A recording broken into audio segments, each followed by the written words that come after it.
tous, bienvenue dans cette nouvelle vidéo. Alors aujourd'hui nous allons poursuivre toujours avec les dames. Nous allons voir les différentes méthodes de report, les reports de charge sur une dame. Alors avant de poursuivre la vidéo, n'oubliez pas de liker, de commenter et de vous abonner à notre page pour nous donner la force de produire plus de contenu et de progresser. Alors, lorsque nous sélectionnons une dalle, nous allons remarquer ici tout en bas, report de charge. Alors, H au statut nous propose trois méthodes de report de charge. Trois méthodes de report de charge. Nous avons la détection automatique, ligne de rupture et report par élément fini. Alors, dans cette vidéo, nous allons essayer d'expliciter les trois différentes méthodes. Alors, nous allons commencer tout d'abord par la méthode de détection automatique. En quoi est-ce que cette méthode consiste et comment est-ce qu'elle s'applique? Alors, la méthode de détection automatique se réfère ici à la nature de votre plancher. C'est-à-dire, si je sélectionne par exemple ces dalles, alors ici j'ai mis plancher courant. Donc nous avons ici trois types de planchers. Nous avons ici les planchers courants, plancher dalles et plancher de reprise. Donc, par détection automatique, il va voir quelle est la nature du plancher que vous avez fourni. Ça, c'est deux. Et de deux, il va maintenant se servir de prédimensionnement. Je veux dire, des hypothèses de prédimensionnement que vous avez prédéfinies lors de vos paramétrages d'hypothèses. Alors pour cela, on va aller dans hypothèse, méthode de descente et de charge, élément fini. Alors qu'est-ce qu'on constate? À ce niveau, vous voyez bien, modélisation par défaut. Donc ça veut dire que pour un plancher courant, automatiquement, nous avons ici ligne de rupture. Ça veut dire que par détection automatique, lorsqu'il va constater que vous avez mis un plancher courant, automatiquement, il va faire un report par ligne de rupture. Et s'il constate que vous avez mis un plancher dalle, automatiquement, il va faire un report par report par élément fini. Mais si je viens ici et que je modifie par exemple, lorsqu'il va faire dans la détection automatique, si je mets par exemple ici report par élément fini, alors quand il va faire sa détection automatique, il va se rendre compte que c'est un plancher courant. Lors de sa descente des charges, il va appliquer un report tout simplement par élément fini. Donc, ça c'est le principe donc, de la méthode de détection auto. Donc, il faut toujours vérifier ce que vous avez mis ici comme paramètre et la nature de votre plancher parce que ce sont ces deux éléments qui tiennent en compte pour effectuer sa descente des charges. Ok, là on va mettre OK. Ensuite, nous avons la méthode de détection par ligne de rupture, autant pour moi. Alors, ça c'est la méthode que nous utilisons couramment. Elle consiste à quoi? Elle consiste tout simplement à répartir les charges de notre dalle sur les éléments qui le supportent. C'est-à-dire, peut-être si vous avez une dalle, peut-être comme celle-ci.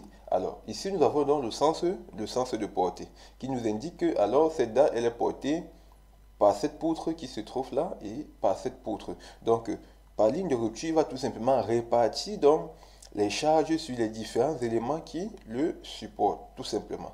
Mais ici, il y a ce qu'on appelle donc des coefficients des éléments porteurs et des coefficients des éléments porteurs. Nous allons voir ça à la fin de la vidéo. Donc ça, c'était la méthode des lignes de rupture. Et la méthode d'éléments finis, qui est cette dernière méthode, élément fini, en quoi elle consiste? Elle consiste tout simplement à répartir cette fois-ci les charges, mais au prorata des éléments qui le supportent. Je m'explique.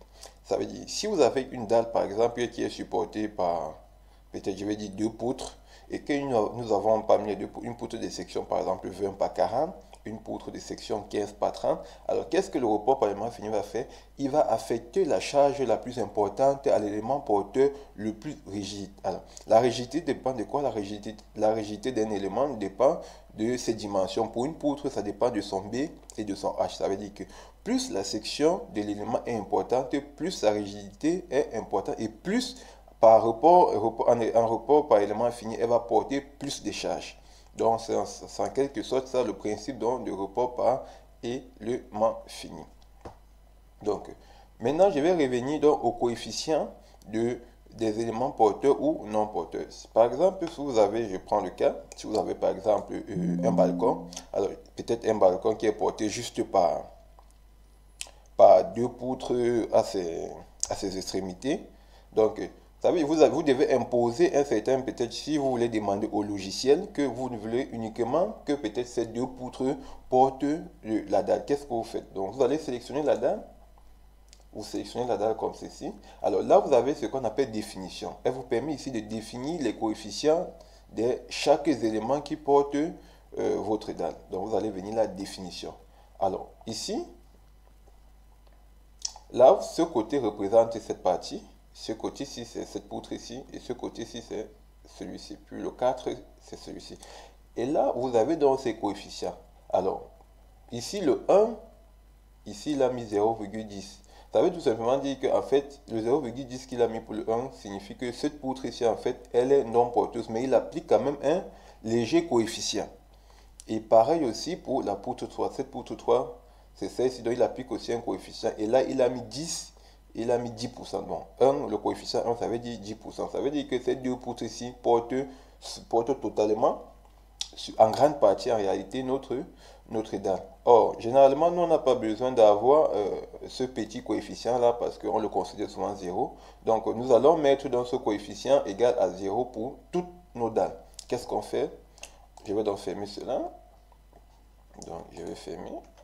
On va faire une sélection générale de toutes nos dalles. Donc, Alt S. Sélection par type. Je vais sélectionner toutes les dalles. OK. Et là, je vais donc demander au logiciel que tous les éléments qui sont non porteurs doivent avoir 0 comme coefficient d'éléments non porteurs. Donc, on va aller dans hypothèse, méthode de dimensionnement, méthode réglementaire. Et vous allez venir à ce niveau, divers. Alors, dans divers, vous voyez ici, sens de portée imposé, coefficient des côtés non porteurs, 0,1. Et là, nous, on va dire, on veut 0. Puis, on va marquer OK. Pour voir si cela a marché, tout ce qu'on a à faire, on va donc sélectionner un élément maintenant. On va aller dans définition. Alors, qu'est-ce que vous remarquez? Automatiquement, il a dit, là, c'est 0, et ici, c'est 1. Donc, là, nous sommes bons. On va mettre dans OK. Alors, j'espère que vous avez tiré profit de la vidéo. Si elle vous a plu, n'oubliez pas encore de vous abonner, de liker et de commenter. Alors, dans la prochaine vidéo, nous verrons tout simplement comment mettre des semelles et par la suite, je vais vous expliquer comment est-ce qu'on fait pour tenir en compte le chargement des escaliers. On se dit